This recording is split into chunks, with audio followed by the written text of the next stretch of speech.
Is being recorded. This meeting is being held remotely due to the ongoing COVID-19 pandemic. In accordance with Minnesota Statute 13D.021, which allows us to hold remote meetings during the pandemic because in-person meetings or meetings conducted under 13D.02 is not practical or prudent because of a health pandemic or an emergency declared under Chapter 12. Now I'll turn it over to Paul Williams. Paul? Thank you, Commissioner. I am so excited. At some point, we are not going to start our meeting with that statement. We're going to say hi and wave to each other across the table or across the room. Welcome, everybody. Thanks for taking time here to join us. Lots of work going on here in the last couple of weeks to get things kind of prepared for you. I want to say just once again, thank you to the staff for really kind of digging in and doing a lot of legwork, but also some really creative thinking and kind of pulling all this together. I think I'm really happy and pleased with kind of where things are at, and I think we're starting to get kind of a format, especially for our product, for our report, that I think we're going to be able to really start leaning into here in the coming weeks. So a big shout out to the staff. If you look at our agenda today, we're going to be hearing from the demographer, who we wanted, I guess, version 2 or 2.0, second time with Susan. We're going to hear from Oriane Casale from DEED on our economy. We'll have some small group discussion, and then we're going to kind of lay out kind of what the coming weeks look like and have some discussion just about what that process is going to look like, as well as kind of looking at engagement plans and how we're going to kind of process information and work, I think, with the Microsoft Teams tools. So lots of room to cover here. I want to, I think, just turn over to actually Susan Brower right away, our state demographer, to kick us off with an overview of kind of round 2 of looking at kind of population projections and workforce growth and several other areas that we had invited her to share with us. So, Susan, are you out there somewhere? I am. Hello. There you are. Hi there. Thanks for having me. Thank you. So, hi, everyone. I've prepared some more information, specifically looking at our projections for labor force growth, and to give you some more idea about who is out of the labor force right now, for additional context, and then turning to what Minnesota's migration picture has looked like in recent years, and just some considerations around what I know about migration. And so let me pull up some visuals here. So I'm happy to take questions as we go. If you have something that you'd like clarified right away, that's fine. Please interrupt me. I can't see all of you when I'm looking at my slides, so please feel free to pop in and interrupt me verbally rather than if you, I won't see you. Or there's also time at the end if you think it might be more of a longer discussion. Yeah, Susan, real quickly, we've got time for Q&A, so let's let you get through your okay. Presentation. If anybody has immediate questions, let's get them in the chat, and staff gotcha. can direct us on how to handle those. Sounds perfect. Thank you. Okay. So I can't recall if I shared these numbers, but this is last time we talked, but this is one of the big changes that our aging of our population is ushering in right now. And it's something that we expect to see in the foreseeable future. And so what we have seen in the last 10 years is a real slowing of growth in the workforce in Minnesota. And that's brought about as the baby boomers age into retirement, into that blue line kind of at the bottom here, they're moving into this 65 plus line. And so we're seeing those numbers grow. And at the very same time, we're seeing very little growth in the number of people of working age in the state who are available to work. When we make these projections, they're pretty easy, they're pretty straightforward to make, and that's because we have censuses that tells us how old people are. We have a pretty good sense of how much migration is happening in any given year. And then we take into account mortality as well and future births. And those things are all pretty stable. They might fluctuate a little bit in one year, but the main thing that's driving these numbers is the number of children that we've had 16 plus years ago. And so the main difference that we are seeing right now in the workforce is this leveling off in the number of in the growth and the number of people available to work, just because all those baby boomers are moving into their retirement years. There's a new generation of workers moving in at the younger ages. It's just not enough to keep up those levels of growth that we saw in the 70s through even up through 2010, which we took for granted. We took that to be normal. Going forward, we just won't see that same level of growth unless we see a really big turnaround in migration. It's unlikely that we will see a turnaround in birth rates. I'll talk a little bit more about what we've been seeing with births kind of for the long term.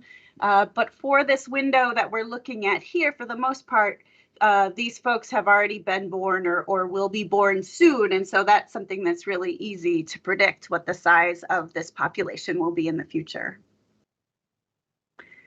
When we make predictions, this is going to be very sobering for those of you who are in Greater Minnesota, and I know that some of you are, but I want you to have the numbers that you have to work with.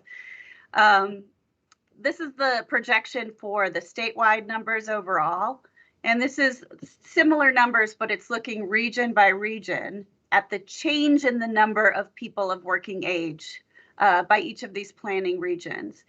And what you can see across the board, almost entirely across the board, is either little growth or actual declines in the number of people available to work projected for the next 5 and 10 years for most Greater Minnesota regions. And again, that just has to do with the size of the younger population just not being there to make up for the numbers of people who are retiring in those areas. So I will say that for Greater Minnesota, we expect this transition and are already seeing in some ways that this transition feels much more painful, is much more acute in some of these areas. We continue to expect growth in the Twin Cities metro in that planning region 11, but it's just not as much growth as we've seen in the past, but a different picture for Greater Minnesota regions.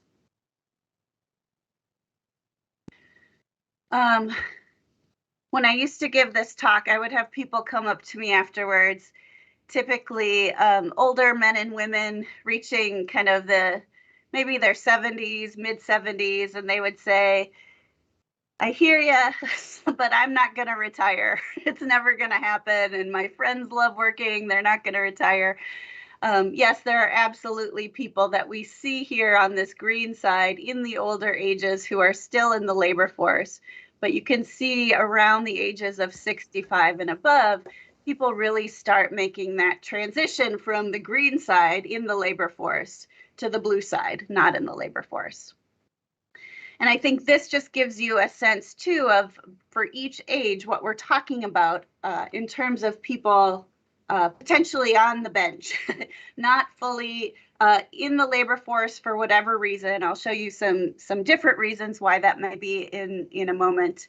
But in general, what I want you to pay attention to is that for people of the typical working ages that we have in Minnesota, the largest share are people who are in their teens. Many of them are in school, and people who have begun to make the transition into retirement, either because they've chosen to do so or they've had to for any number of reasons.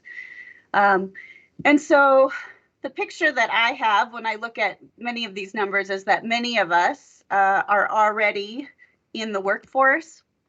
If you look at Minnesota's workforce participation compared to the US overall, we have higher labor force participation than the national average. You can see the curve here for men, the curve here for women on the right, and this blue line is showing you the Minnesota labor force participation curve for women. It dips around childbearing age and doesn't ever really fully come back up to what it might otherwise be. And so there is movement out of the workforce happening for women that doesn't happen for men, but it is we still see more labor force participation of Minnesota women than we do for the national average. So all this to say, we already have very high labor force participation. We have relatively few people on the bench. That's not to say there aren't folks here who could be enticed into working if the conditions were right. And we'll talk about what some of those conditions might be in a moment. But in general, we're talking about really Minnesota is at a place where it is already, it has already pulled many people into the workforce who can work and who want to be working. Now, these are the number of people in each age group who are out of the workforce. The gray portion of the bar is showing you the women, the blue portion showing you the men. It's larger at both ends of this distribution, of course, because of those who are in school in their younger years. As I mentioned earlier, those who are moving into retirement in their older years.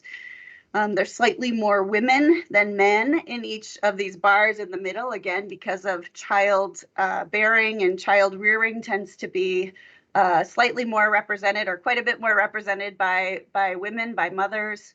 And so again, a relatively small number of folks throughout these working years that are outside of the workforce. Altogether, including those who are at that young age, 16 to 19, and at those older ages, 64 to 65, the number of people who are out of the workforce, and this is for the average right before the pandemic took hold. So this is for the period 2015 to 2019. This is an annual average. It's just over 600,000.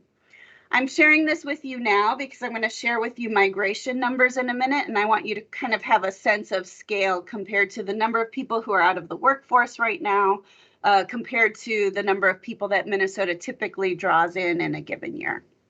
So that's why I'm going into detail in these numbers. So hang with me as I give you these numbers. So of that 641,000, about 28% of those, 181,000 are attending school. Some are in high school, some are in post-secondary school. About 63,000 of those has a disability.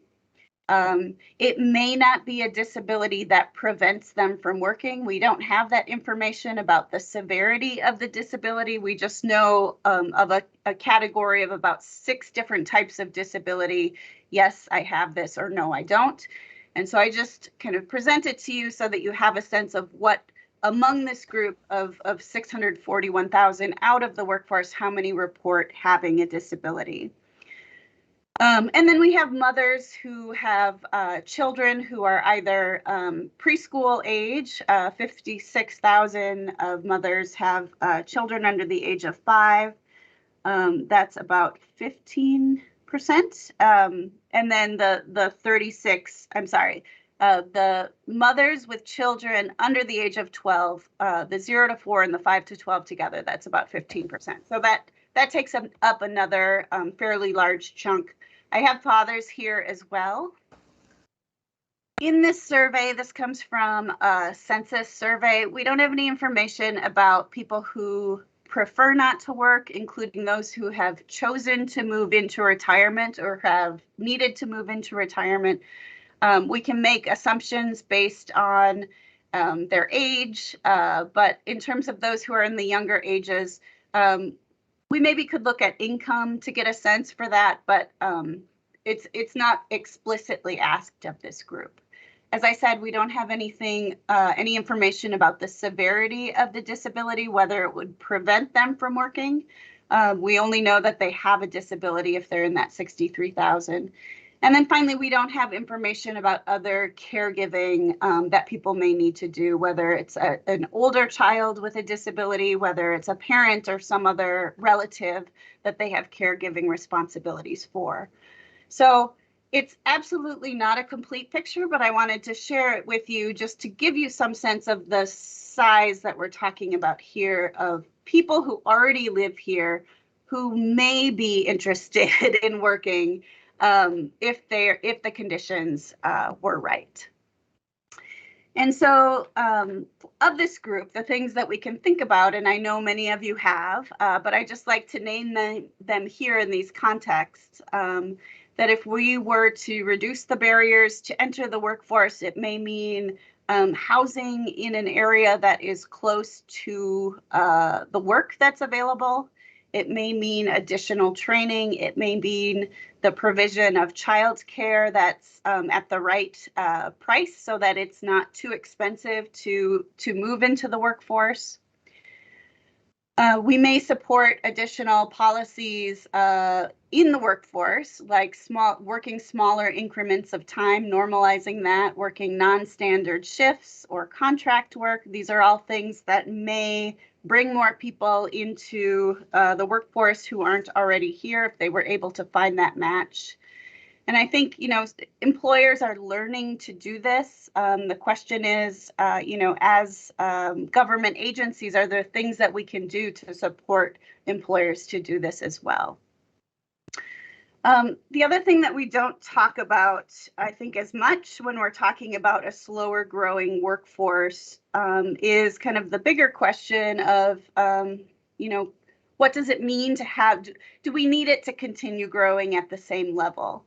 And one thing to consider is that if we increase the value of the goods and services that people are producing, the things that they're making, the things that they're doing while they're working, by increasing their skills and educational attainment, you can have the same economic growth and produce the same level of additional wealth and have the same number of people. That might mean, efficiencies in terms of the work that people are doing, but it just might also mean increasing the value of the stuff that they're creating any day. So I know that's not on everyone's radar, but that's how I see kind of education fitting into a slower growing workforce. So that's another way to combat what is largely the outcome of births that happened 16 plus years ago. And then one thing that we can do is to encourage more in-migration and less out-migration. Now, I will say that, in the past, people have tried to do this, and it has been very, very difficult. I'm thinking in particular of some efforts by rural areas around the state, encouraging people to move by providing land, providing access to education. This is something that has gone on around, but it has been very, very difficult to intentionally change the flow of migration. Not that it can't happen. I'm just saying it's a tough one to move. So I want to look at it to kind of give you some, in more detail, to kind of give you some ideas of what it might take if we are aiming to change the flows of people either into the state or keep more people here in the state rather than them moving away. So we're looking age group by age group of the number of people in any given year. This is the last set of years in the last decade, so 2015 to 2019. And you can see that the vast majority of people who are moving are in their late teens in their early 20s to late 20s. This is when people tend to move. They don't have, well, the very youngest are many of whom are moving for college. Many don't have children who are already set in a school system. They don't have mortgages. They don't have the things that keep older adults or middle-aged adults kind of in place in their community. And so we see typically, I mean, this is a very typical pattern, even for international immigration, that people tend to move when they're in their late teens and early 20s. So I would say if we're looking to impact choices around migration, that would be the group that we might consider targeting, as those are the folks who are already poised to move.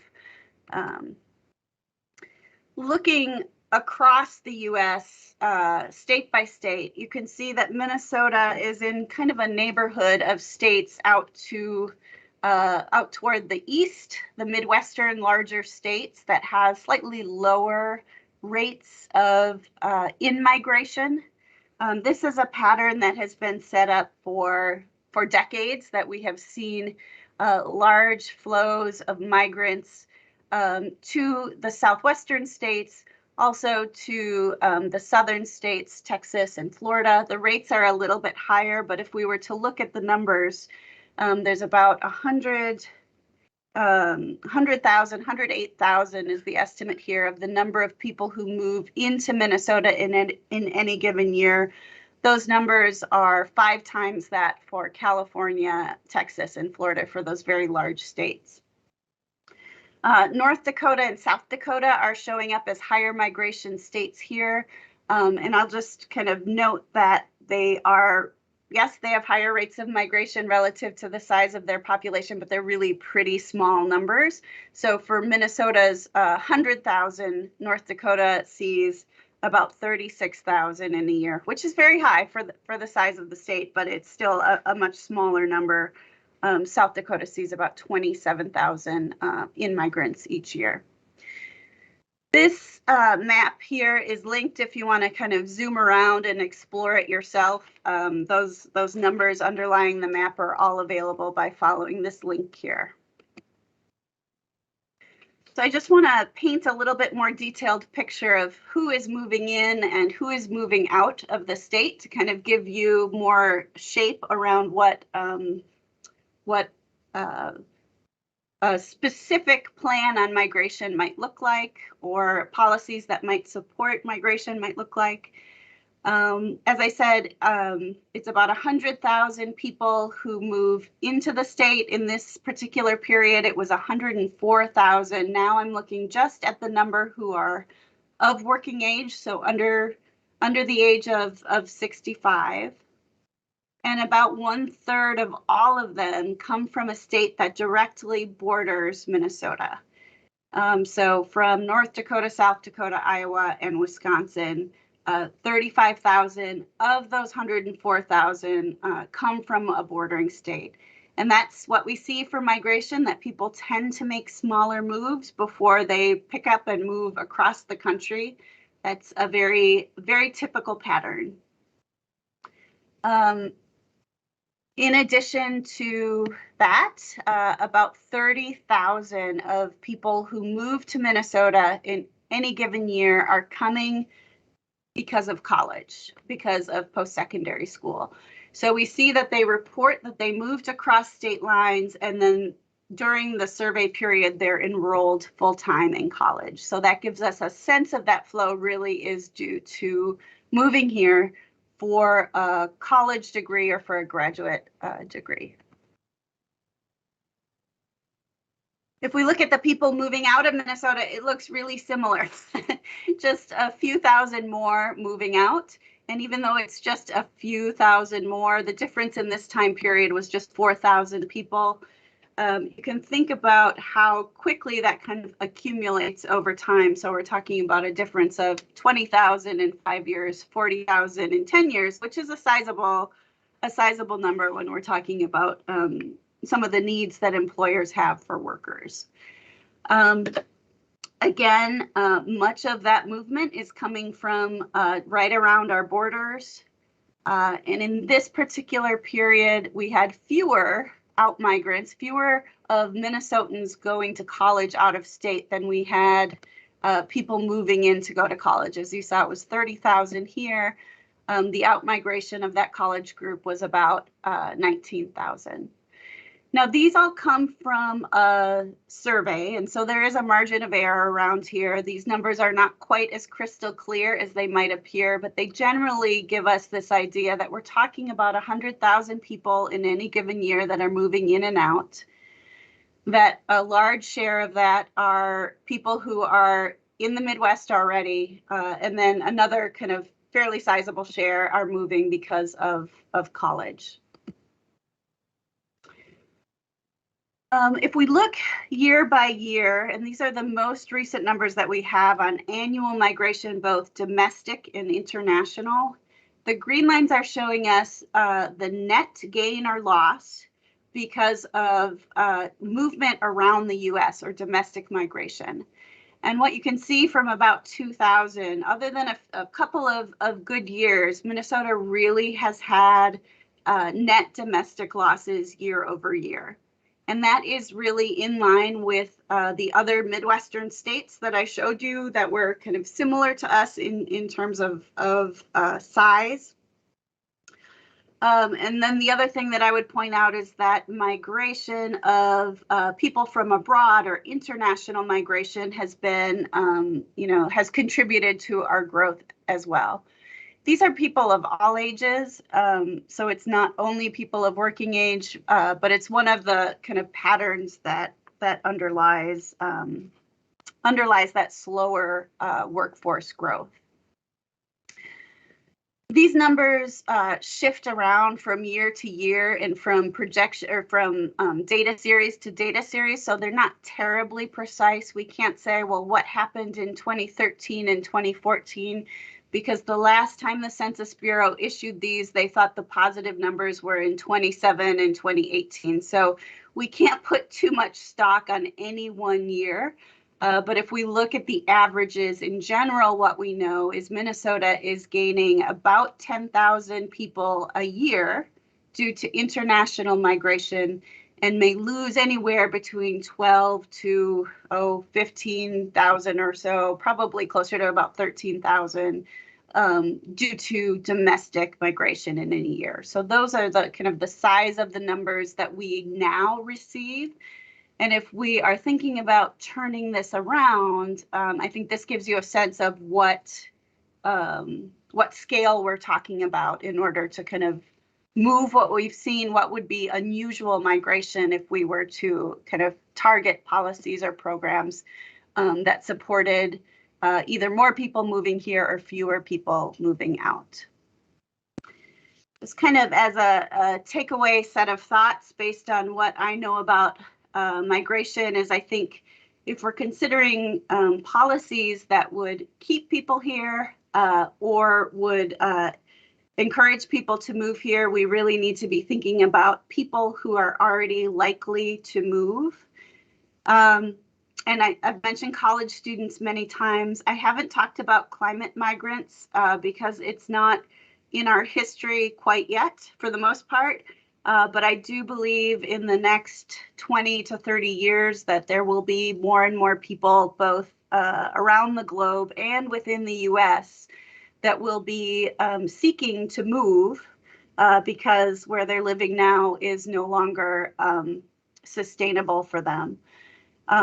People will still likely, even with climate migration, they will likely make smaller moves, more so than picking up and moving across the globe or moving across the country, unless they have information and economic and social kind of supports that would kind of encompass them and bring them over here. So I think that those are some big ifs, but I do want to put that on our radar as something that's coming up in the next couple of decades. I also didn't mention earners, but if you look at kind of the income distribution of people who tend to move, people who are at the lowest end of the income distribution and the highest end tend to be the people who are most mobile. These are the folks who have both either the least to lose from moving or the most to gain from making that move. And so when thinking about who might be the people that are most likely to be the movers, you might consider kind of people who are kind of poised in that way. I think we need to consider more what it means to support a remote workforce, not only workers outside of our state's borders, but also around Minnesota. I know there's been discussion around broadband infrastructure supporting that. But, as we consider, just what we need to move forward, given a very, very tight labor market, given very little workforce growth, I think it's worth it to consider what government might do to support remote workforce and support employers and workers in that way. I won't talk much more about college students. I'm almost done, but I just want to point out that college tuition and college admissions policy are workforce policy. So I think we don't always have those two things together in our mind. But I personally had someone who left for my daughter who left for college. And I know just looking at her friends and the decisions that they were making, whether to move or whether not to move, it really had a lot to do with what options were given to them from the institutions that they had applied to or that they knew they may get into. So I think that it's worth it to note that university policy, our state colleges and universities really do have a hand in playing in this both retention and recruitment role.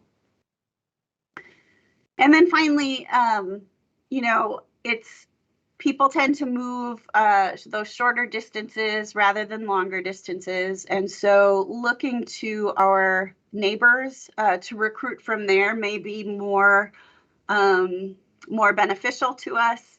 But if we do look longer distances, whether it's elsewhere in the U.S. or beyond outside of the U.S., we'll need to think about the overcoming barriers with information, overcoming what it is that people would need in order to move here. I haven't mentioned housing yet, but of course, if we're talking about recruiting more folks here, housing certainly plays a role, and housing that's affordable plays a role for a lot of these folks as well. So that's an important thing to note too. And so with that, I will stop my share and see. Great, thank you, Susan. So we've got about 10 minutes here for questions. And I know there were a couple in the chat there. I had a question early on, which you ended up covering in subsequent slides. So thank you. Just on kind of the breakdown of what states are growing and why. The why still is an important question, I think. But Juhi had a couple of questions on just racial breakdown of those not in the workforce. I don't know if that's data that you have at the ready or something that we could follow up on. Also had a question about retention for those who do migrate here, and probably a set of what are the strategies that work best there. I see a hand up, but I can't see who it is. Paul, it's Neil. I have my hand up. Maybe somebody else does as well. Great. Go ahead, Neil. Oh, thanks. Susan, thanks. Excellent presentation. I couldn't have done it any better. That was terrific. My one comment, which is you touched on this, which I thought was such an important point when you talk about skills and education. I would offer that I think the outlook is more pessimistic even than you forecast, because if you look at who's getting a good education in Minnesota's education system today, an increasing share of our young people are kids of color, and they're the ones who are being most badly served by our education system today. So I would argue that the demographics, if nothing else changes, the likely participants in our workforce is more pessimistic than you showed, because we're not doing a good job educating our future workforce, which is changing over time. based on racial makeup. But anyway, thank you for the presentation. Yeah, I agree. Thank you for bringing that up. I absolutely agree. And that's one of the things that is really concerning to me when I look at the numbers. I would add just to kind of underscore that point is when we look at the availability of jobs right now and the number of jobs that really don't require the higher levels of skill, the investment in training, it really worries me that that's going to cement some of those kind of short-term opportunities are going to cement even more so than they already are, cement some of those disparities in place just because they're immediate. So yeah, thanks for bringing that up. I completely agree with you. Susan, did you have any thoughts at all on Juhi's second question on retention for those who do migrate here? Do we have much data on that or anything that you can recall from kind of top of mind? Yeah, so our census data don't give us really good longitudinal information like that.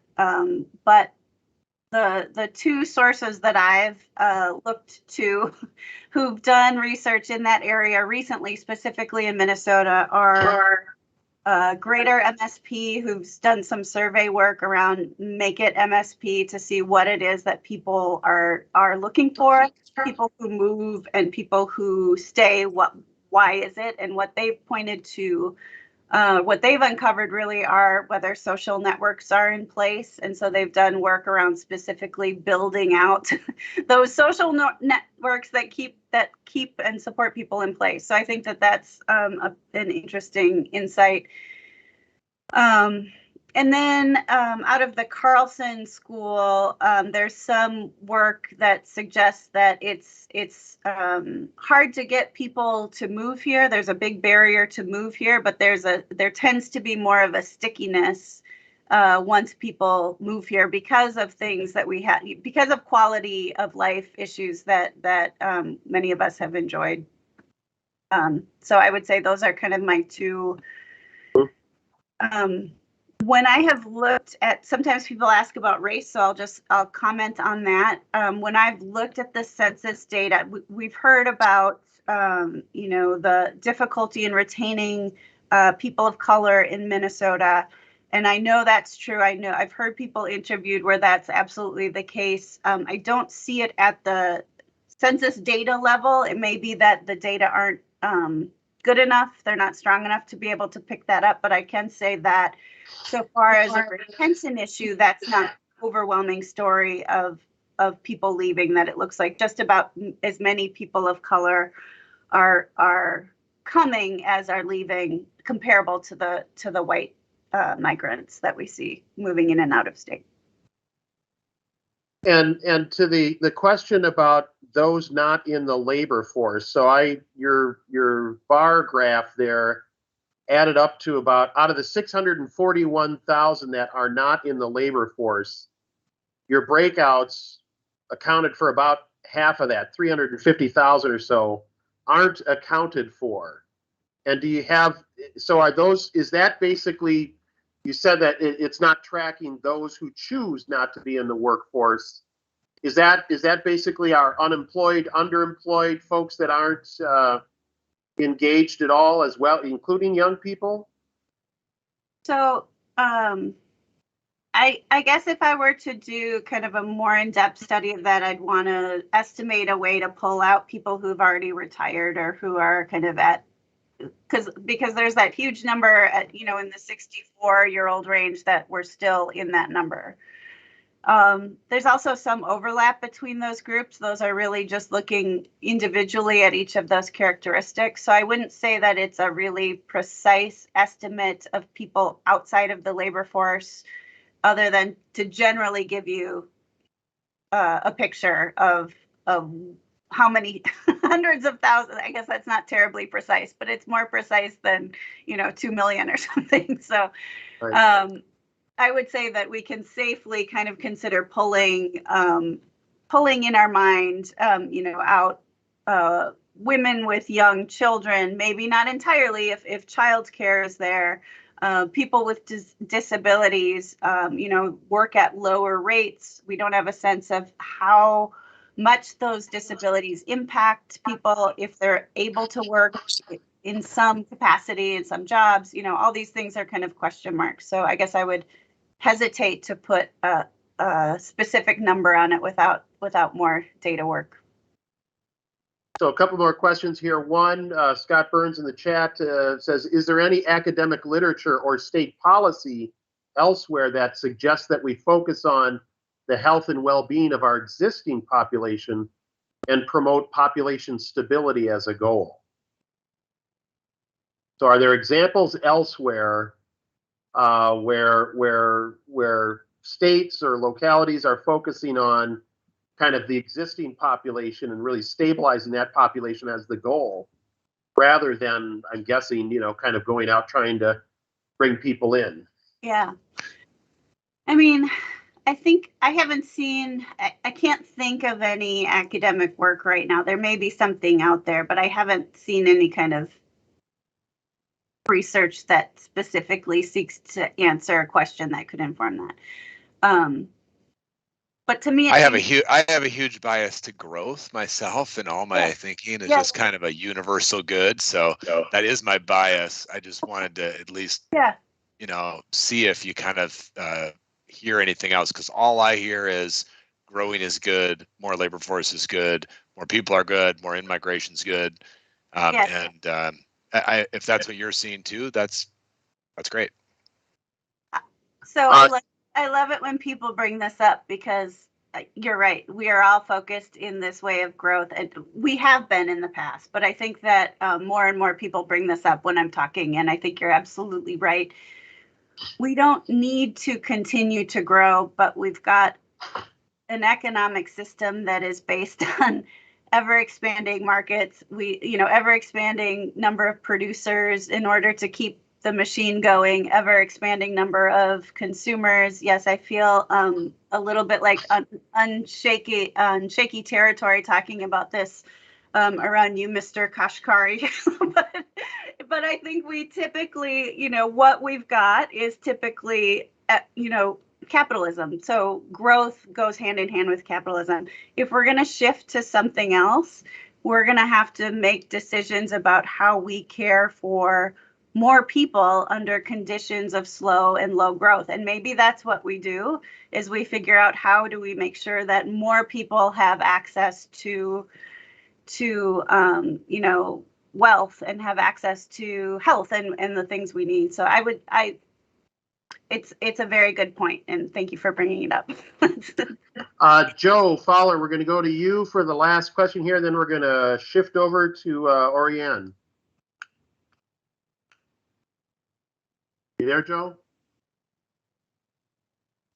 Thank you. My question's a comment, but also a question. In one of your slides, it showed the dramatic growth in the workforce. Without having it in front of me, I want to say it was around the 70s coming up. And if that's what we're looking to attain, I wonder how much of that is attributable to, I'll just put it out there, like women getting in the workforce. I think maybe just socially back prior to that, there was a lot of one individual working out of the household, whether that's the male or female, and whatever would be considered whatever the couple is, one would stay home. Now I feel like our generation is more into a two working household. So we get into a different type of scenario where we didn't have to maybe worry about childcare as much before. But if that's where we really got that growth from, and we have already brought both both portions of that family unit into the workforce, now we're looking at trying to grab onto those very small kind of extras that are there, and that is where your lack of childcare or a barrier to childcare keeps that person from coming in. How much of it do you think is attributable to that other two income household coming into it during that 70s and up in through the 80s? Because I feel like we're chasing back after something that it's not going to happen, because we have both parts of the family unit in the workforce right now, generally. Yeah, that's a great point. yeah, and just looking at, you know, labor force participation rates of men and women, they're already both very, very high. It dips down a little bit, but, you know, is that, does every mother or father want to be in the workforce if they have the ability not to be, do they want to be in the workforce when their kids are little? Is another question. And yes, I do think that we reached some of those levels of growth because of growing women's labor force participation. The other piece of this was we still had birth rates that were very high from, you know, the baby boom, and even after, that was propelling that growth higher. And we don't have that anymore. So both of those things are no longer. Yeah. Thank you. So again, Susan, thank you a ton for taking time to pull together some data for us. Really, really helpful, and a lot to chew on and think on there. So I can't guarantee you that we won't invite you back again. So thanks for having me. Yeah, thanks a ton. Thanks a ton. So on. All right, we're going to shift over to Orianne. Are you out there, Orianne? There you are. I am. And apologies for messing up, I think, your last name previously. How do you pronounce your last name? Orianne Cassell. Okay, thank you. Yeah, we go with the American pronunciation. So well, welcome. Thanks for taking time. And Orianne's going to talk with us a little bit about caring professions, overview of the economy, workforce trends, and so forth. So thank you. Yes. So these were the 5 questions that I was asked to address, and I have 15 minutes of your time. So I had to make some really difficult decisions on how to go about organizing my presentation. So I'm going to start with a introduction to kind of where we are right now coming out of the pandemic in terms of our labor market. Just a couple of slides, and then I'm going to move on actually to question number 3, subbing in the word employed for labor force. But because I think we have some really, we have some new and I think very unique research in that area that is illuminating in terms of where we are right now. It's actually this past spring, but where we are right now in terms of people coming back into the workforce from the pandemic. So Minnesota's unemployment rate fell to 3.1% in December, while the number of jobs dropped by 2,000. This is the first month-over-month decline during 2021 on a seasonally adjusted basis. And the unemployment rate puts us in 14th lowest position compared to other states. The unemployment rate is now as low as it was at any time during 2019 in Minnesota. That, combined with the fact that the labor force participation rate at 67.7% in December made no progress during 2021, and the size of the labor force is still down by 87,000 workers compared to February 2020, means that we're looking at a very tight labor market going into 2022, which we're all very aware of. At the same time, we've seen strong job growth at 2,887,400 jobs. We have 96% of the jobs we had in February 2020, so short only about 109,000 jobs from pre-pandemic. And in the private sector, we have 97% of the jobs that we had pre-pandemic, so still short 88,000 jobs. We still have a way to go, but we've added 168,000 jobs over the year for a growth rate of 6.2%, which puts us in 5th place for fastest job growth nationwide. So I think this graph sort of addresses one of the questions that came up just now. Clearly, the pandemic has impacted different groups of people in Minnesota differently, particularly by race.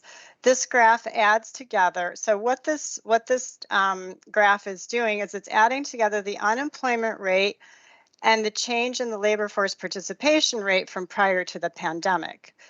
So this represents the total share of workers over this period who are either actively seeking work or who would have been expected to be working or looking for work if it wasn't for the impact of the pandemic. These, what we're calling adjusted unemployment rates, are calculated from 12-month moving average data, current population survey data. So in fact, the December number is really an average for 2021.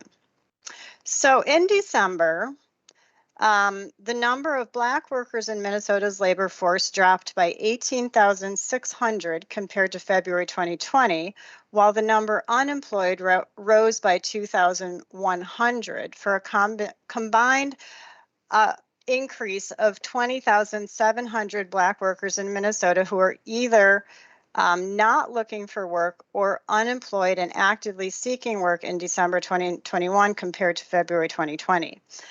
For white workers, the labor force dropped by 104,000 compared to February 2020, while the number unemployed rose by 11,900 for an additional 116,200 workers white workers in Minnesota who were either not looking for work or unemployed and actively seeking work in December 2021 compared to February 2020. And for Hispanic workers, the labor force dropped by 22,800 compared to February 2020, while the number unemployed actually declined by 1,700 for a combined 21,100 Hispanic workers in Minnesota who were either not looking for work or unemployed and actively seeking work in December 2021 compared to pre-pandemic.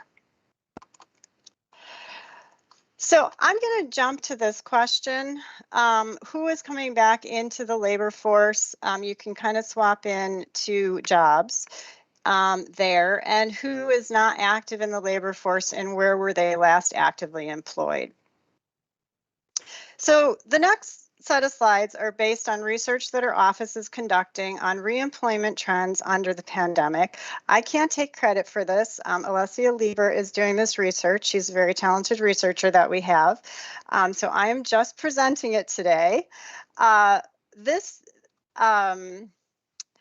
table looks at the 631,000 Minnesotans, or 20% of the state's labor force, who requested unemployment insurance between March and June 2020. So it's actually March 15th through June 2020. So just that beginning of the pandemic, based on a layoff from a UI covered job.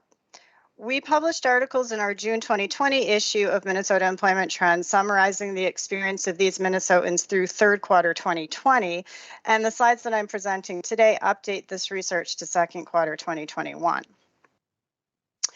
So as this table shows, 77% of workers were requesting, 77% of those 631,000 workers who were requesting UI during second quarter 2020 were working during second quarter 2021. 13% were not working and were requesting UI benefits during second quarter 2021, and 11% were neither working in a UI covered job nor requesting UI benefits.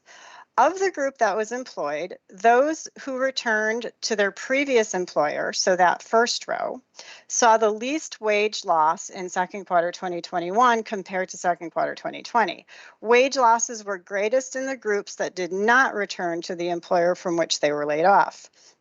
Changing employers or even going back to a second job came with a wage loss of about $366 in second quarter 2021 compared to the quarter prior to layoff.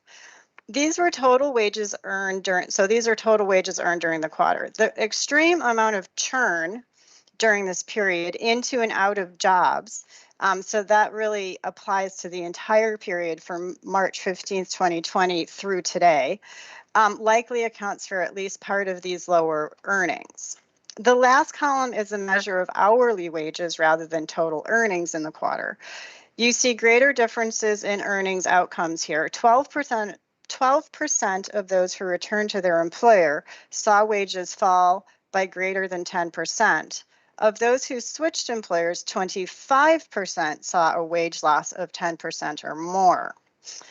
So this analysis homes in on those who lost earnings over this period. Future analysis that we're planning to publish in June will look specifically at those who changed not only employers but also industries and examine both positive and negative wage outcomes. So now moving to those 13% of the 631,000 laid off workers who were not employed during second quarter 2021 and were requesting UI benefits. To put more context around this group has a median of 62 weeks on unemployment insurance out of a total of 65 possible weeks over the study periods, but that's a median. So more than half of these workers did work and did not request UI benefits at some point during the year, and many had multiple separations from jobs over that period. And then finally, 11% of the 631,000 workers were no longer either working in a UI covered job, nor were they requesting UI benefits during second quarter of 2021. These next graphs break down the 631,000 UI recipients in the previous table by various characteristics. The blue bars show the share who were recalled by the same employer. The green bars show those who changed employers or returned to a second job. The yellow bars show those who were not employed and were requesting UI benefits during second quarter 2021. And the gray bars show those who were neither employed nor filing for UI benefits.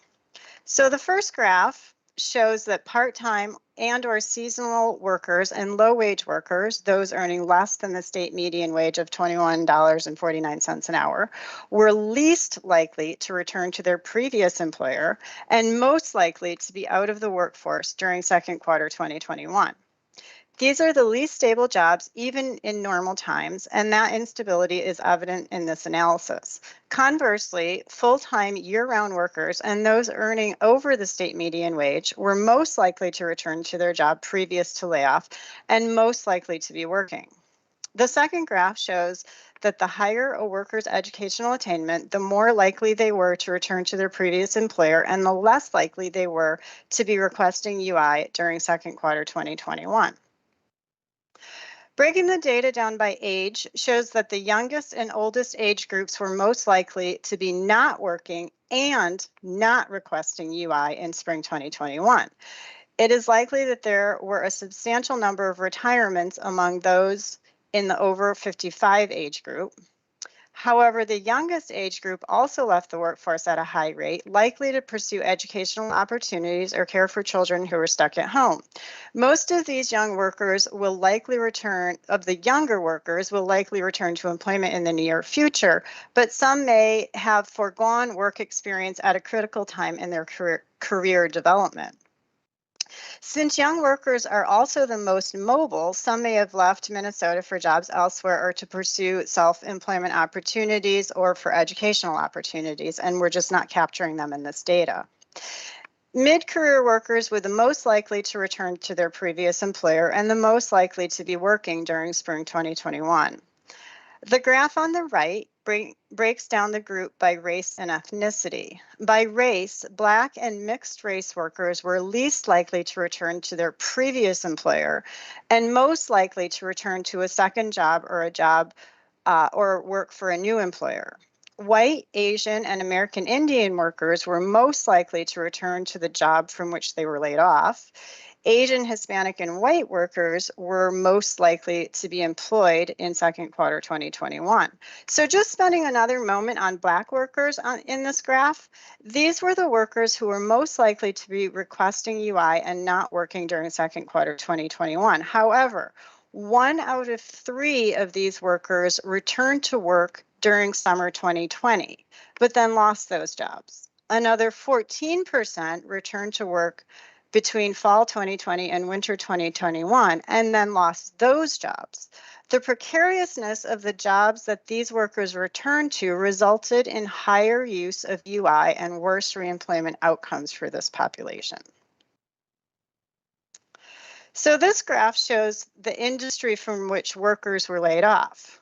Recall rates by industry are shown by the blue bars.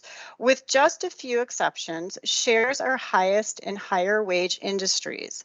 Arts, entertainment, and recreation is an exception, a lower wage industry that was able to recall over half its workforce.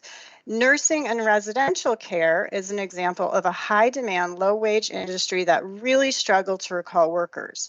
37% of their workforce switched employers, while only 31% returned to the employer from which they were laid off. And clearly, these jobs are they're there to be taken and to be had. So it wasn't that they were just not available. The green bars indicate those who switched employer, and in some cases industry, although this analysis does not address that question directly. This group is likely a combination of workers who were not recalled by their employers and workers who switched employers for better opportunities or a quicker return to work. In a few of these industries, the pandemic was not the driving factor in layoffs. For example, layoffs in finance and insurance predated the pandemic, but many of these workers were rolled into the federal pandemic unemployment programs and extensions. These displaced workers suffered the blow of being downsized just as the pandemic recession hit, making it more difficult to find their next opportunity. By occupation, the story is similar. For the most part, high-wage occupations had the highest recall rates. One big concern illustrated in this graph is that the majority of workers in community and social services and personal care and service, so those are, high-demand caring occupations, did not return to their previous employer. So I'm not sure where I am time-wise, but I would like to jump to the question on caring professions. Okay, I think I can do that in 3 minutes. Minnesota employers posted a record high 205,700 job vacancies during second quarter 2021, with only 6 job seekers for every 10 vacancies. So the unemployment rate had already started to decrease dramatically, but there were just a record number of vacancies. This table shows the 20 caring professions with the highest number of vacancies during spring 2021. So this is focused on caring professions.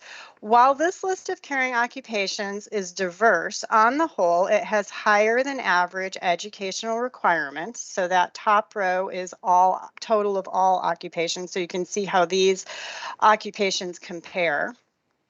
So higher educational requirements and higher certificate or license requirements compared to the average of all vacancies across Minnesota. And this is typical of caring occupations. It also has this list also has higher shares of part-time jobs, especially in the largest occupations at the top of the table. I've marked in red median wage offers that are outliers compared to other occupations. These professions are all high skill based on their educational and license or certificate requirements, but have low median wage offers compared to other similarly skilled occupations. Moreover, even among those with high shares of vacancies that require a certificate or license, 4 have median wage offers that are lower than the cost of living for a single person without children in Minnesota. And we have that measured at $15.85 an hour. And those are marked with stars next to the occupational title. Finally, most of these occupations have high vacancy rates compared to overall. So a vacancy rate is the share of openings compared to filled jobs. But looking at psychiatrists, substance abuse and mental health counselors, nursing assistants, and childcare workers, you see that those vacancy rates really stand out in terms of their just really through the roof vacancy rates for those occupations. Do I have another minute? 1 minute. Okay. I just want to spotlight some work that my colleague at the Department of Health, Terry Fritzma, is doing on the licensed healthcare workforce. So you can take a look at this on your own, but the bottom line is that more providers plan to leave healthcare, and burnout is a bigger driver of workforce exits than in the past. And the problem is worse in greater Minnesota, so outside of the metropolitan statistical areas in the state.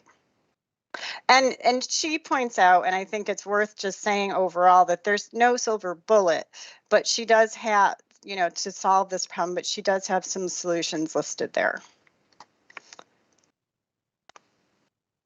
Thank you, Orianne.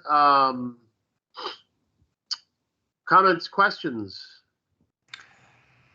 Orianne, if I could just briefly, given I have the benefit of talking to you pretty frequently about these trends, I wonder just for this group, given that we're looking a little longer term here, if you could share some of the things you've shared with me before about IHS predictions on jobs and our labor force, you know, in terms of how much we see our labor force growing when the models look at, you know, 10 years out, and then job growth similarly, what we see there, just to give the group here a sense of what the econometrics is telling us. Sure. I think this slide, oops, sorry, let me get that projected here. I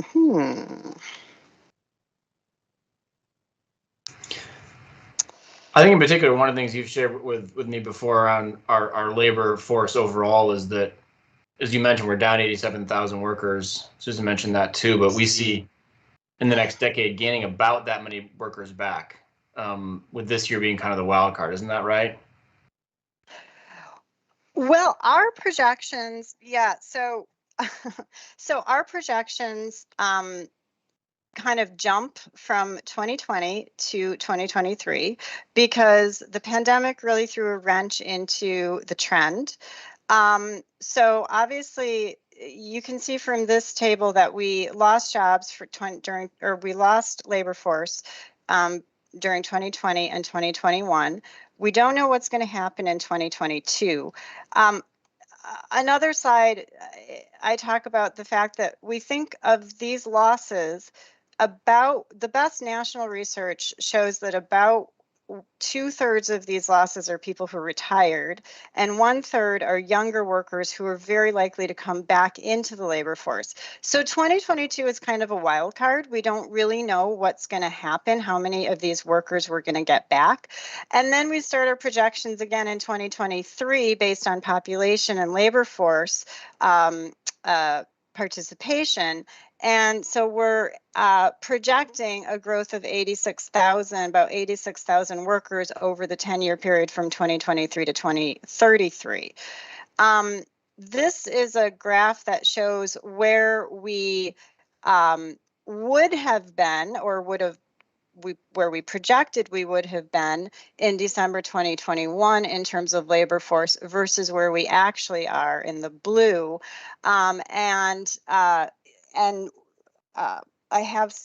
We have an analysis which I could pop into the chat on, you know, what the projection is moving forward, but basically, you know, probably, you know, close to a half of these workers are accounted for again by retirements. Is that helpful? Yeah, I think so. I mean, just perspective for the group that if we're 87,000 workers down now, and we're going to spend the rest of this year kind of in this, you know, immediate pandemic aftermath moment, you know, gaining back those jobs we talked about, it'll take another 10 years to get 86,000 more workers in the state if you assume current conditions that our economists look at, which is about the size of our current labor gap now. So this is a steep climb, I guess, is what I'm trying to highlight here based on the numbers that you're sharing. Other comments, questions? I see a hand up, but I can't see who's got their hand up. It's Jody Harpstead. Orianne, yep, I noticed your very largest segment on your next to the last chart was home health and personal care assistance. And I would be curious as to whether that category includes both some credentialed home health people, nursing assistants, etc., as well as non-credential PCAs. And I wonder if we category by those two things, what the data might look like. So I'd be curious offline about that, since it's just the largest category and there's a couple different kinds of folks in there. And then I just wanted to mention at least the beginning slides in your deck were based on your unemployment insurance data.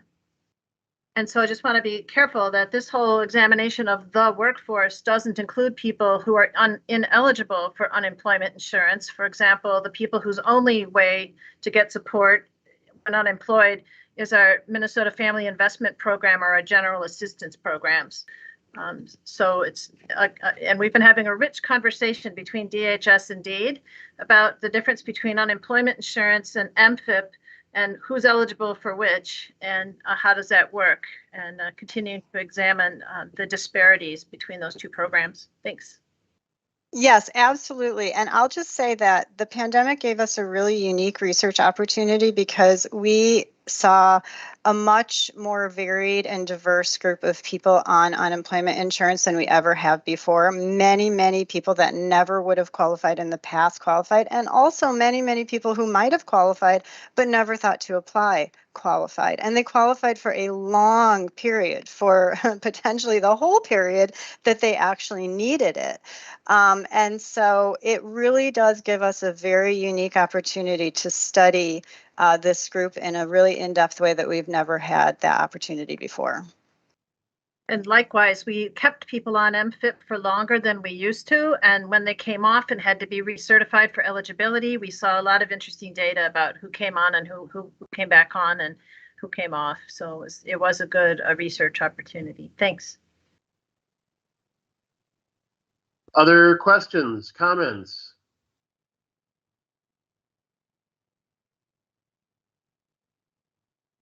All right. Well, we'll pick up a few minutes here early. Orianne, thank you so much. Thank you. Data and for following up in some good specifics there. So really appreciate your time. Thanks. Okay, so we are going to move to just breakouts for takeaways, kind of impressions, thoughts. Liz or Nick or someone going to direct us on where we're going, or are we just going to magically appear there? Yes, so Angie, can you activate the breakout rooms? And I am going to put a link to Jamboard in the chat. So a lot of you remember that tool from phase 1, but we're picking up kind of our old tool to capture what we talked about in the conversation. So it'll be 2 buckets again, insights from what you heard today, and then also ideas that we should incorporate into the roadmap. So I think we're only going to have 3 breakout groups to have a little bit more robust discussion. And then we'll have a brief report out and then walk through the large number of materials that were informed by our conversation on the 31st. So it's a quick update. So Liz, we're going to go until 3:30, so 16 minutes. Yeah, that sounds good. Right. Okay, great.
Dr. Robertson was right in the middle of a powerful point, I'm telling you. We're all on the edge of our seats. All right. Well, boy, we covered a lot of ground and a lot to take in there, I know, from both presentations. So let's just do some quick report outs. Tracy, I'm going to pick on you as the reporter for our group. You want to kick us off? Sure.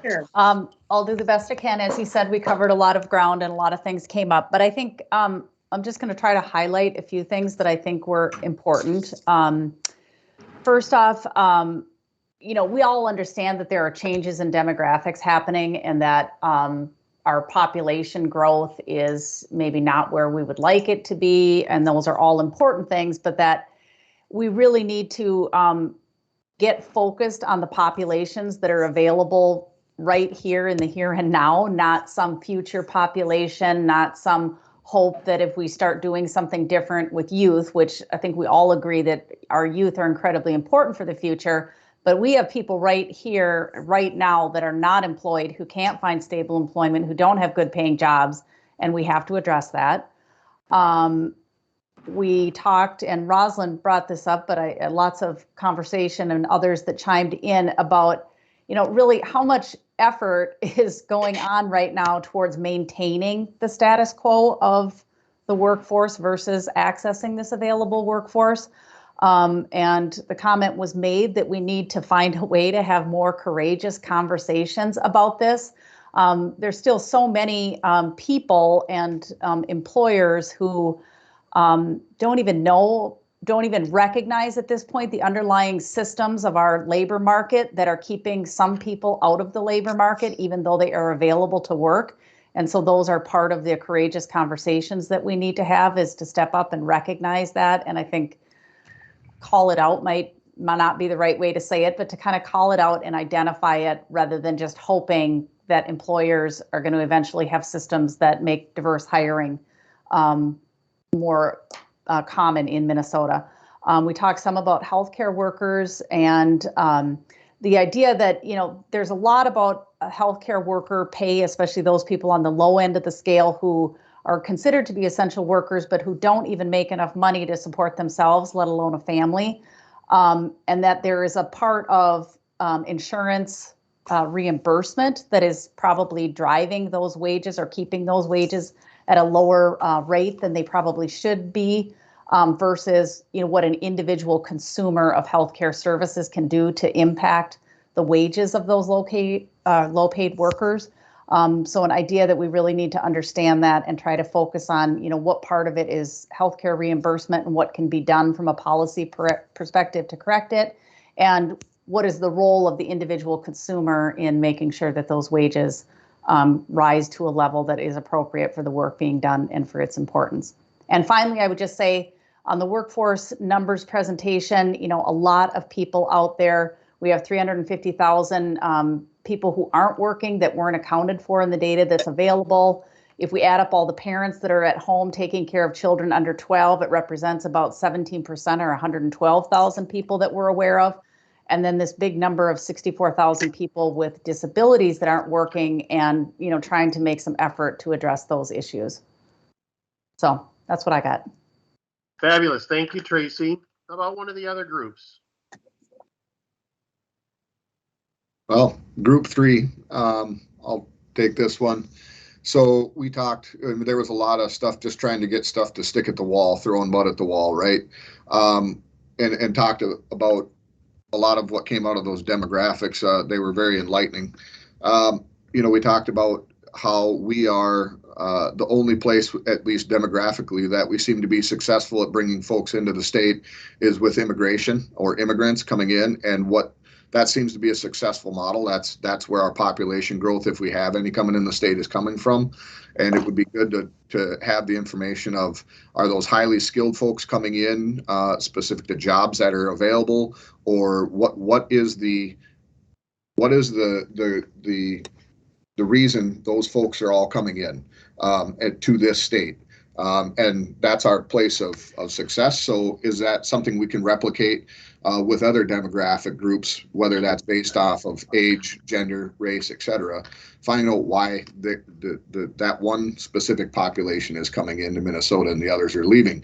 Some of the other ideas of folks leaving, saw a lot of migration out of the state towards North Dakota and Wisconsin. Does that have to do with trying to avoid state taxes, but still being in a commute close enough to Minnesota to be able to make a good living wage when you get up into the Fargo-Moorhead area and into the metro area? I know from the role that I play in construction, we have a lot of folks who live in Wisconsin for that reason, because they can avoid the state tax side of it. Don't necessarily know that there's a way to fix that, except maybe addressing the tax code. And then just trying to clear some of the bottlenecks, maybe that come from some of the healthcare jobs, low wage, high number of openings with the PCAs, et cetera. But then one individual, Scott, brought up the conversation does need to happen around higher education and the funding of it, and how that can be, a net positive or negative towards migration, probably more specific towards the younger demographic. But we have so many folks coming in here, getting educated on tech and then leaving to Amazon, but we're the ones educating them and kind of subsidizing that education here. Is there a way to address that, whether it's, a healthcare provider or somebody in the tech side saying, hey, if they stay here for a certain duration of time, there's some assistance with their school debt. Does that help keep those people seated here long enough to where they stay here, grow a family here? So I think trying to cover some of the key talking points we had. Great. Thanks, Joe. How about group, I'm not sure, was it group number 2?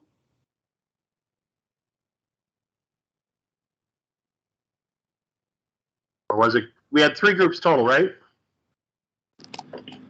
Yeah, I'm not sure. We didn't manage to pick a moderator, so I don't know if anybody in our group wants to volunteer to do that, and if they have access to our the Post-it note board, that certainly would help. I don't. I have access to that right now. Yeah, I don't either. Okay, how about anybody from that group with just kind of top line themes that you all talked about? We talked about education, K-12 being really a critical issue for just solid human capital, workforce development, participation in the workforce. We talked about, what does the funding formula look like when your population is leaving the community, and do our current policies really match the demographic projections of one Minnesota? So how do we finance quality education, kind of was the bottom line. And then talked about the aging population for outstate Minnesota being particularly concerning, as we are aware our healthcare system is at max capacity right now. Many rural communities will be facing 30% of their population being 65 and older without prepared workforce or industries to be able to provide respectful aging in place. Nursing homes, assisted living, the whole spectrum. And then the critical role of new industry in rural regions where the industry has been receding from primarily fossil fuel dependency, and really needing to replace that with something, because the recession can't be actually financed. The economy can't be based off of the health disparities caused by low income circumstances. Did I miss anything? I must have missed something. One thing I would add, I thought you did a good job. One thing I would add is a lot of our conversation was in the rubric, as the others were, of how do we reach everybody who's already here? Right. And if we can actually reach everybody who's already here, we can actually move the needle in a very meaningful way. Yeah, we did. And we also discussed a little bit of the policy work inside of MFIP and DHS that might be adjustable in this particular era to meet some of the needs of getting people into the workforce. I think it's a great set of takeaways there across all the groups, and it really does reinforce. This reinforced kind of what we heard at the very beginning of our first phase process, right, from Susan, and it does reinforce the fact that we really do need to work with the folks who are here. There are no silver bullets out there in terms of massive kind of new migration or in-migration. I mean, we certainly want to welcome that and encourage that, but we really do have to build our existing pipeline of workers. So that's I think that's a real key takeaway. So more to come on that. Again, we wanted to just kind of reground ourselves in this meeting. Liz, I'm going to turn it over to you to talk about all of the documentation that you sent along to us. Great.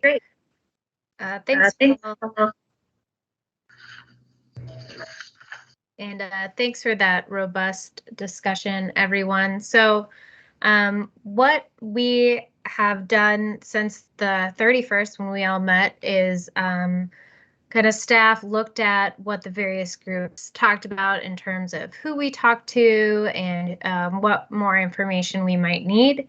And so we have developed a couple of documents that I'm going to show you today. And we sort of made a strategic decision that the council needed access to a collaborative project space just because as we work on this roadmap, and because there are good tools available. So we are hoping that we can share with you this access to Microsoft Teams shared space. So Amy's going to put information in the chat, and I'm going to share my screen. And kind of what I'll do in the next 5 minutes is orient you to what it looks like, and then also what materials are there that we need that we hope reflect the information you've shared with us at this point. So I'm going to share my screen. And this is what Microsoft Teams looks like on the Teams page. So everyone will get invited to this and they will be a member. There's lots of great information on Google about Microsoft Teams. I usually, when I get tripped up, Google is the first place I look for answers. You can also contact anyone from staff if you have questions.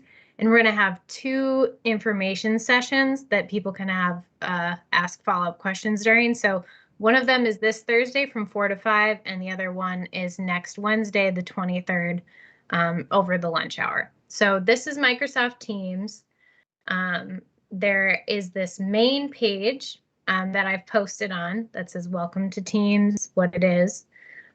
You can add posts here and communicate here as you wish, and we will share updates here as well as email. And then this is where we're going to be sharing files. So there are 4 folders here: engagement, meeting materials, resources, and the roadmap, trying to keep it really simple. So I'm going to start in this roadmap folder. And what this folder contains is the draft roadmap that we will be editing as a group as the weeks progress. And I'm going to scroll through it fairly quickly because in an attempt to synthesize and make vision statements more similar to each other, we have added suggested updates to the vision statements that I would like people to look at. So this starts off with a table of contents. This is kind of how we envision the roadmap maybe looking based on what people have said. So this includes an executive summary that describes the charge, the background of the council, what we did in phase 1, and then having this really robust why section, that includes sort of contextual information and other data that we hear along the way. And then the bulk of the report will be the vision statements. Each vision statement will have 4 sections underneath: why this matters, what does this look like, how do we get there, and then how does this expand Minnesota's economy. And then there's text in here in blue that explains what each of these sections are. So this is one of the things that that is linked in Amy's chat, and we will email this to you, but please take a look at this and explore this. It contains information that we collected from the small group conversation. So any questions on the roadmap before I switch to a different document? Liz, I just wanted to chime in here. And so Jeff and I and the commissioners and the staff have been working on this, and we asked them to start loading in the bullets from the existing conversations that we've been having. So you're going to see a bunch of your language in here already. We also asked them to take some liberties in starting to just reframe the statements a little bit and to kind of massage the language. We felt it was really important to get working on a product, even at this early point in the process. Thanks, Paul. That's great context. So any other questions on the roadmap before I switch again?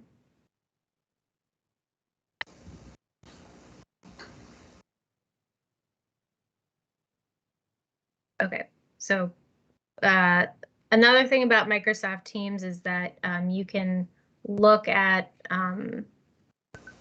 the files like they would be in a Microsoft Word. That's kind of how they look. So navigating back to the rest of the files, the next thing I want to show everyone is this engagement.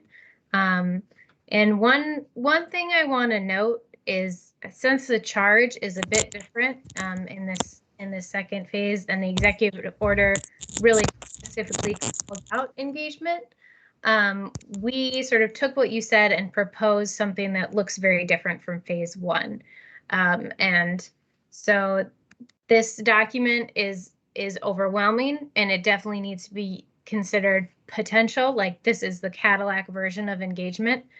So please take it in that context, and use it as a suggestion based on what we've heard so far. So one thing that'll stay the same is that we'll continue to do presentations and panels at council meetings.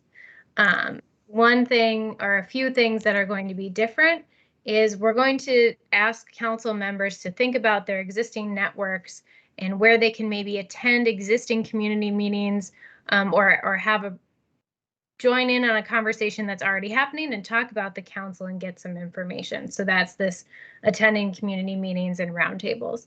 And then this March to May, we're thinking if we need some more targeted information, maybe hosting some focus groups, or finding some one-on-one feedback. And then at the end of May, the idea of doing a virtual town hall where we cast a really wide net with Minnesotans.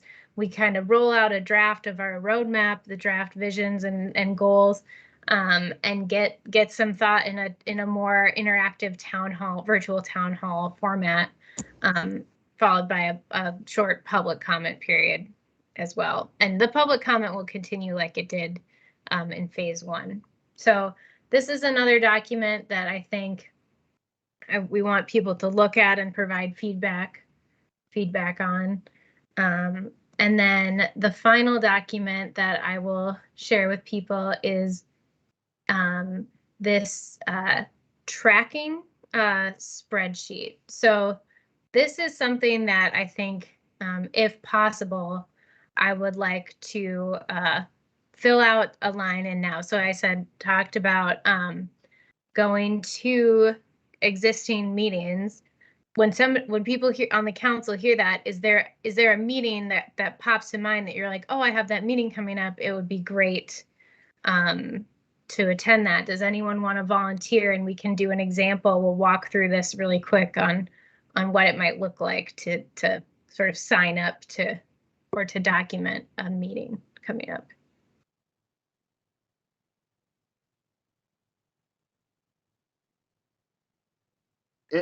Liz, are you finished with that, or are you going to do an example? If you have one, Paul, if you have one, I'm looking for a volunteer. Okay. Any volunteers out there? So again, there's just, we're all part of different associations, networks, meetings where some of what we're working on, talking about, could be shared there, and that could be an input opportunity. And so the thing we want to do is take advantage of your networks, not duplicate and try and create, new gatherings, although we'll do some of that, I think, focus groups and so forth, especially later in the process.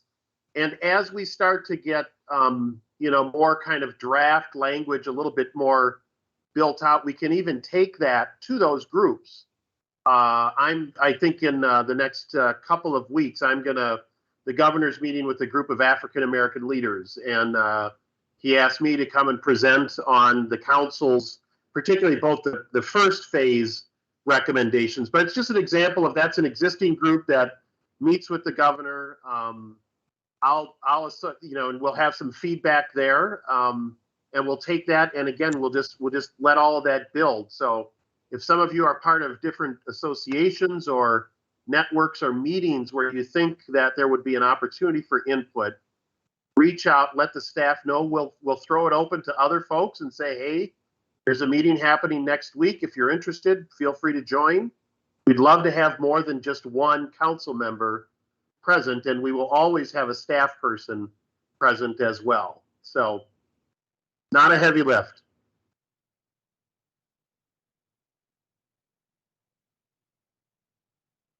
Does that cover it, Liz? Yeah, that's great. That's a perfect example. So I realize there's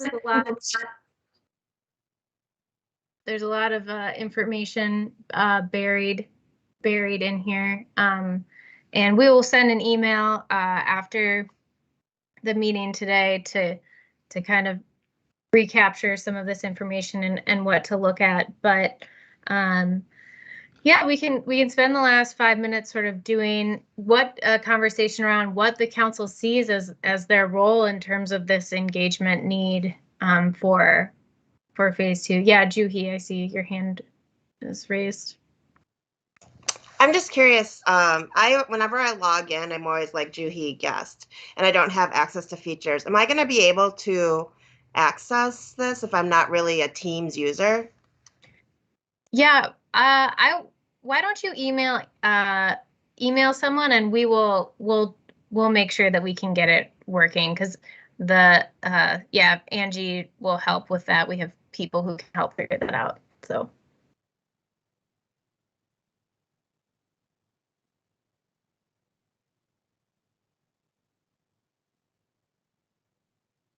Other comments, feedback at all?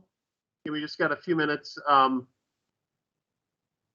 Liz, I'm wondering, we had I can't remember, I think we had the meeting schedule included in the packet as well. So just a heads up, we asked everyone to indicate or rank kind of the different thematic areas that you might be interested in, and whether you'd be willing to spend some time working in kind of a subgroup outside of the every other week meeting.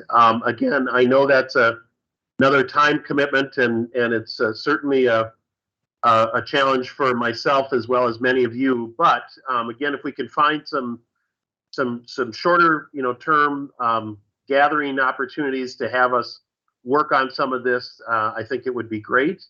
And again, staff will help coordinate that and support that.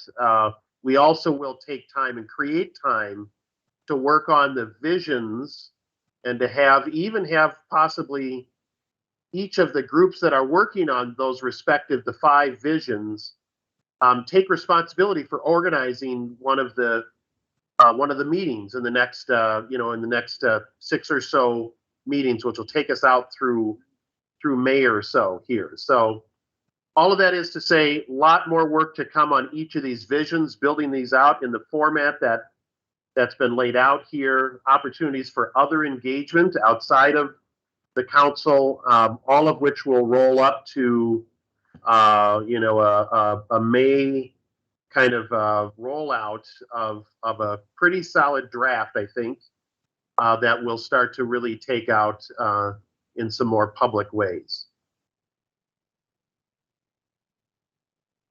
Comments, questions on any of that? Jeff, did I miss anything there?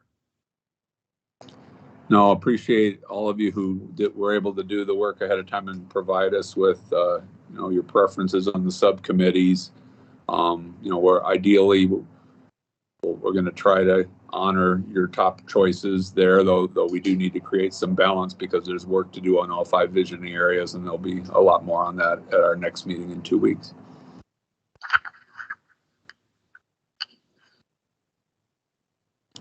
All right. Well, it's 3:59. We'll give you 1 minute of your life back here for freedom. So thanks much for everybody. Again, thanks to the staff for the good work, and thanks everybody for sticking with it virtually here. So we're almost through it. All right. Take care.